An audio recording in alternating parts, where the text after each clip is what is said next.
My son said I was dead to him and I lived like it was true. There was a time when nothing made me happier than my son. As he grew from a baby into a boy, our bond deepened. Every giggle, every milestone, every scraped knee, we mended together wove a tapestry of love and pride. Weekends were filled with laughter and board games. Evenings were spent reading stories under the covers. We made forts out of blankets and pillows and watched movies with a bowl of popcorn between us. I was his biggest fan, cheering loudest at his soccer games, hanging his artwork on the fridge with magnets, and attending every parent-teacher interview. He was my world, my reason to be a better person. Then slowly, like erosion wearing away a cliff face, doubts and misunderstandings chipped away at our once solid connection. It started with little things, eye rolls and slammed doors, then escalated to bigger fights about curfews, clothes, friends. One day he stormed out of the house, slamming the door behind him. I could hear his angry shouts echoing down the hallway. "Why don't you just die? You're dead to me," he yelled. And although those words cut deeper than any knife, I knew he didn't mean them. No matter how bad our fights had gotten,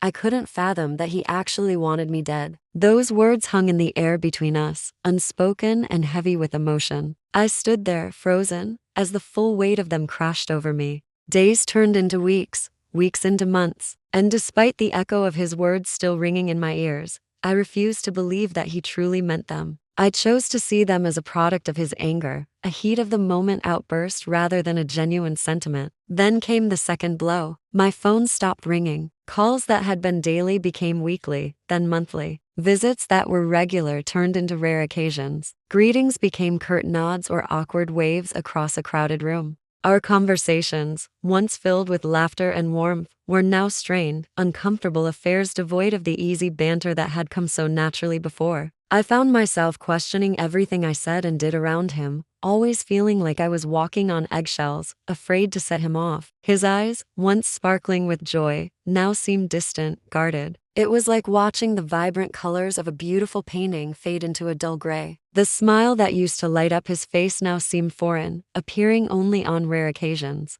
The comfortable silences that had once defined our relationship were replaced by awkward pauses filled with unspoken tension. One birthday passed, then another. Holidays were endured rather than celebrated. Family gatherings that had been lively and joyous became events I dreaded, knowing I would have to face his icy glares and tight smiles. There was a deep sadness that settled in my heart, a constant ache that no amount of painkillers or distractions could ease. I tried calling him. I dialed his number over and over again, but each call went straight to voicemail. I left messages, my voice cracking with unshed tears, but my calls were never returned. Each unanswered call, each ignored message was like a fresh wound being torn open. It felt as though a part of me was missing, leaving an emptiness that echoed the silence he had imposed. It was as though a switch had been flipped within him, turning the loving, vibrant young man I knew into a stranger who barely acknowledged my existence. The weight of his silence pressed down on me, suffocating me with its intensity. It was a heavy cloak I couldn't shake off. It clung to me, reminding me of my loss with every passing moment. I began resenting the spaces where his laughter had once filled. I hated the silence that screamed louder than he ever had. As time went on, I started avoiding the places we used to frequent, the restaurants we'd shared our first dates at, the parks where he learned to ride his bike. These places, once sources of joy and connection, became too painful to visit. I didn't want to be reminded of what we lost without his presence. It was as if his absence had become a physical entity, a specter haunting my every move. I felt his disapproval in the corners of rooms, heard his judgment in the rustle of leaves outside my window. I could feel the weight of his unspoken words like a shroud, enveloping me in a suffocating embrace that stole my breath. The vibrant hues of life seemed to dim, drained of color by the monochrome bleakness that had become my world. Yet even in the depths of my despair, a sliver of hope persisted. Perhaps he was right. Maybe I had been a bad mother, a disappointment as a parent. Maybe I had pushed too hard, expected too much. Maybe somewhere along the way I had strayed from the path of unconditional love, inadvertently causing the rift that now yawned between us. And so I began the arduous journey of self-blame and isolation. It was a path strewn with the sharp stones of guilt and doubt, each step making the burden heavier on my chest. Days bled into weeks and weeks into months. Seasons changed. Holidays came and went. Yet through it all, The gaping void in my life remained, a constant reminder of the son I had lost. Years rolled by and the pain dulled, but it never truly faded. His face, once imprinted in my memory, faded to a blur. The sound of his laughter, once a melody I hummed to myself, became a distant tune. Memories, once vivid and comforting, grew hazy like old photographs left out in the sun too long. I learned to live with the ache in my chest, the hollowness that echoed in my heart. It was a heavy price to pay for the illusion of acceptance. I convinced myself that his silence was respect, that staying away was the right thing to do. But one day, a glimmer of hope rekindled the embers of my hope. A mutual friend commented about him. On social media, a shared memory popped up on my feed, a picture of him at his graduation, his arm slung casually around my shoulder. For a brief moment, the years melted away. I saw not a stranger, but the boy I had nurtured, the young man I had loved. In that instant, the dam broke and I was flooded with a tidal wave of emotions.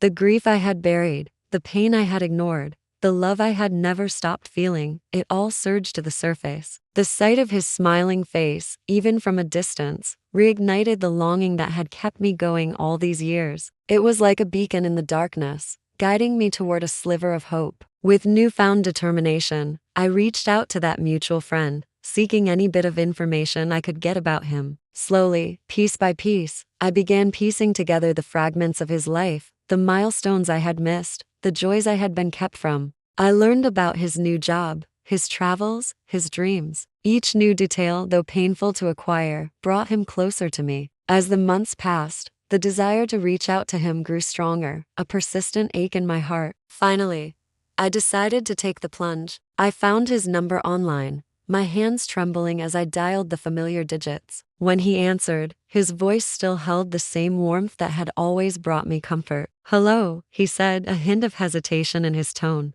The word hung in the air between us, charged with the weight of years and emotions. Gathering every ounce of courage I could muster, I began to speak. "Hi, it's me," I started, my voice catching in my throat. "I know it's been a long time and I don't want to intrude, but I wanted to tell you that I love you. I never stopped loving you.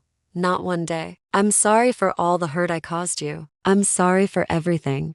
The silence that followed was deafening. I waited, my heart pounding against my ribs, unsure of what to expect. Would he scream at me, hang up on me, or would he offer me the forgiveness I so desperately craved? Finally, he spoke, his voice low and measured. "Thank you for calling," he said. I needed to hear that, and in that moment, I knew that reaching out, offering my love and apology had been the right thing to do. Whether he forgave me or not, whether he wanted to reconnect or not, it didn't matter. I had done my part. I had shown him that despite the distance, the pain and the years, my love for him remained. That was enough for me. My son said I was dead to him, and I lived like it was true. But sometimes, even when we're told to walk away, sometimes the greatest love story is staying even when you're told to go.